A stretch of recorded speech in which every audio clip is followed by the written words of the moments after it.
नमस्कार दोस्तों, आप सभी मित्रों का स्काई स्पीक्स पर हार्दिक स्वागत है।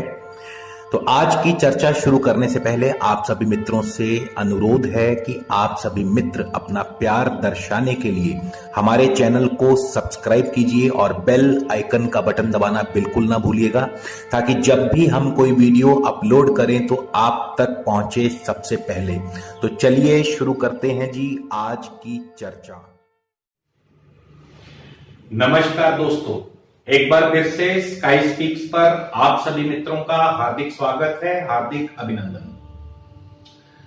दोस्तों, आज हम बात करेंगे कि शादीशुदा जिंदगी में क्यों रुकावट पैदा होती है, क्यों आपस में मियां बीवी में तकरार रहती है, ऐसी कौन सी वजह है ज्योतिष की नजर में जिसकी वजह से पति पत्नी में आपस में अनबन बनी रहती है और कई बार तो नौबत जो है तलाक तक पहुंच जाती है।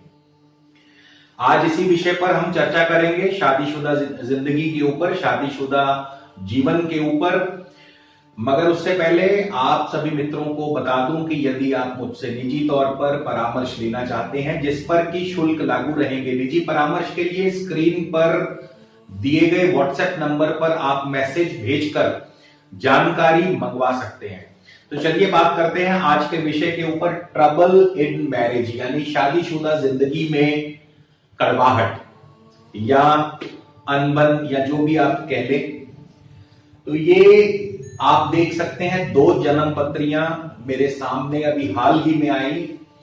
एक जन्म पत्री हस्बैंड की है और दूसरी जन्म पत्री उनकी वाइफ की, उनकी पत्नी की है।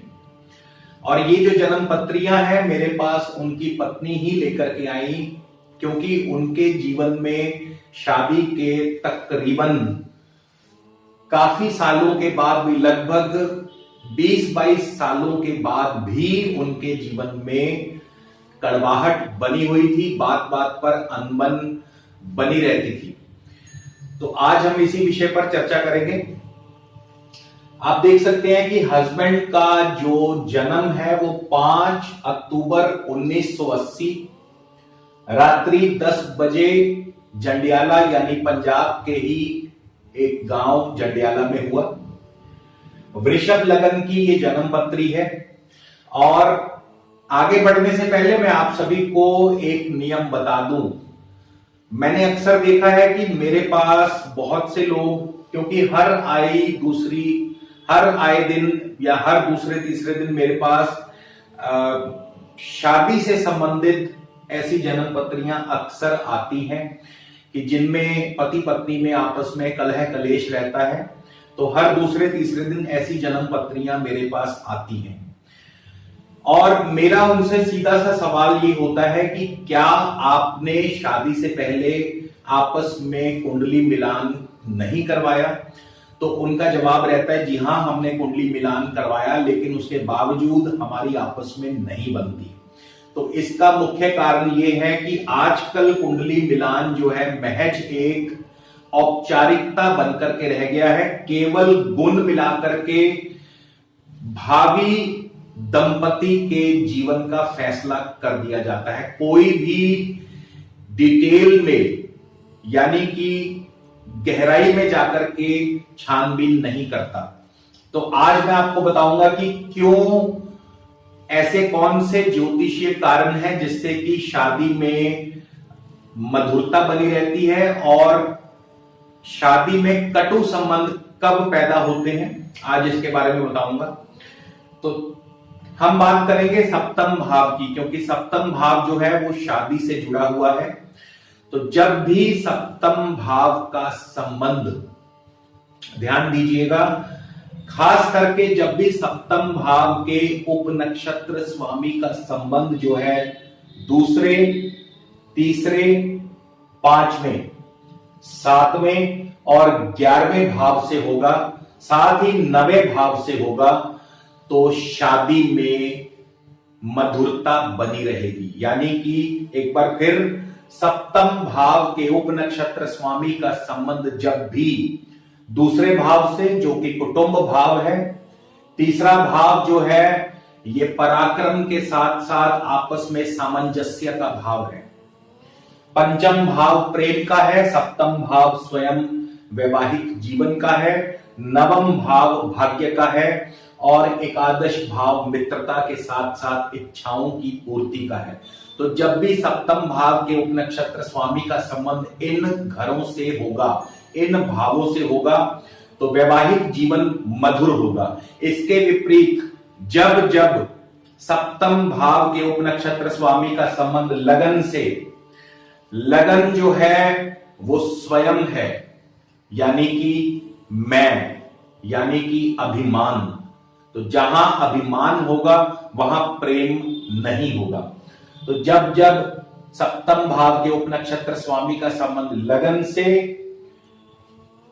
इसके अलावा छठे भाव से, आठवें भाव से, 10वें और 12वें भाव से होगा, तब तब वैवाहिक जीवन में कटुता पैदा होगी, अनबन होगी, वैवाहिक जीवन में तालमेल नहीं रहेगा।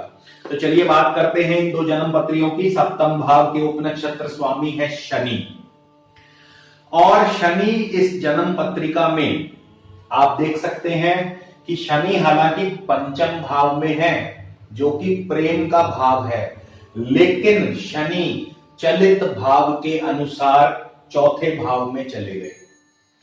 चौथा भाव प्रेम को कम करता है क्योंकि पंचम से द्वादश पड़ता है। तो शनि जो है वो चौथे भाव में है। इसके अलावा शनि के नक्षत्र में कोई भी अन्य ग्रह नहीं है, और शनि जो है इसी वजह से लग्न, द्वितीय, छठे, 7वें, 8वें, 10वें और 12वें भाव को भी प्रदर्शित करते हैं। कृष्णामूर्ति पद्धति के जो भी स्टूडेंट्स हैं वो समझ गए होंगे कि क्यों इन भावों को शनि प्रदर्शित करता है। इसके अलावा शनि जो है वो सूर्य के नक्षत्र में है, सूर्य पंचम भाव में है, ये अच्छी बात है। लेकिन शनि शुक्र के उपनक्षत्र में, शुक्र तृतीय भाव में, और लगन भाव के स्वामी है शुक्र, यानी अभिमान, मैं, जिद।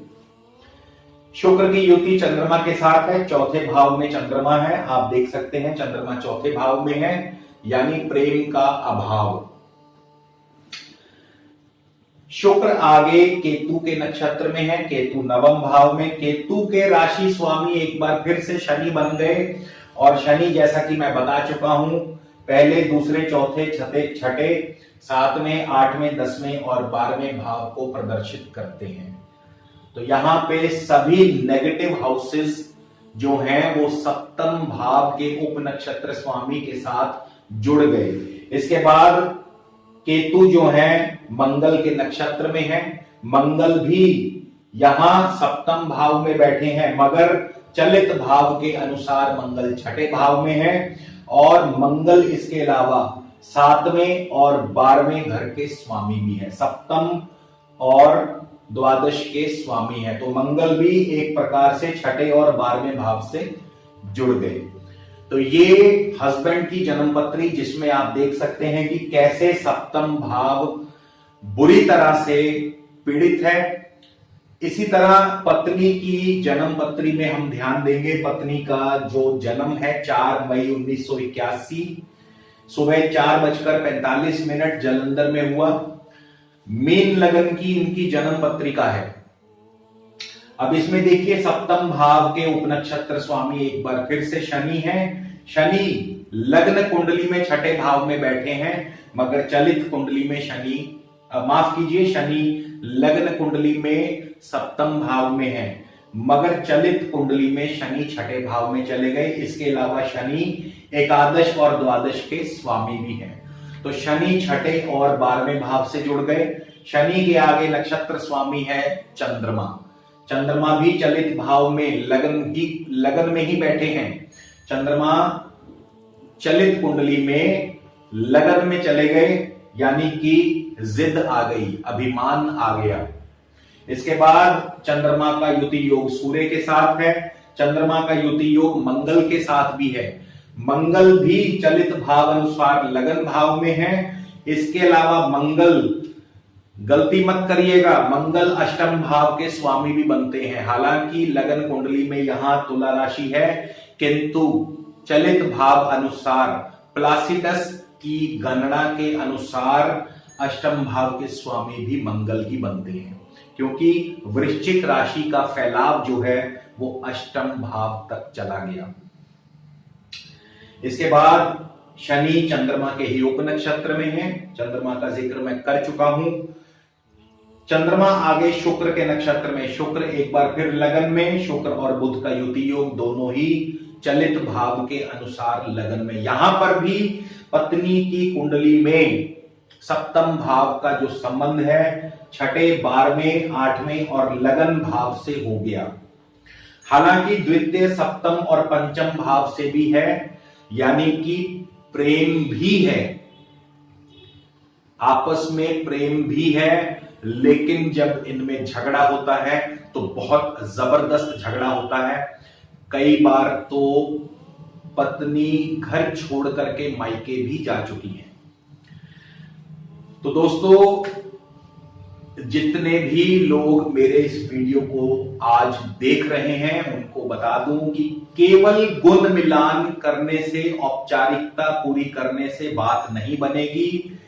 सप्तम भाव को भी पूरी गहराई से देखना होगा कि सप्तम भाव का उपनक्षत्र स्वामी कहां है, आगे वो उपनक्षत्र स्वामी किसके नक्षत्र में है, किन किन ग्रहों के साथ उसका दृष्टि अथवा युति संयोग बन रहा है, किन किन भावों के साथ उसका संबंध बन रहा है। इन सभी बातों को ध्यान में रखते हुए ही हमें कुंडली मिलान करना चाहिए, अन्यथा ज्योतिष बेमानी होगा। यही वजह है कि आजकल 70 to 80% पति पत्नियों में कलह कलेश जो है वो बना रहता है, क्योंकि कोई भी गहराई से अध्ययन नहीं करता। दोस्तों, मेरा ये वीडियो यदि आपको पसंद आया हो, कृपया लाइक, शेयर और सब्सक्राइब करना ना भूलिएगा। अगले वीडियो में आपसे दोबारा जल्द मुलाकात होगी। तब तक के लिए नमस्कार, धन्यवाद।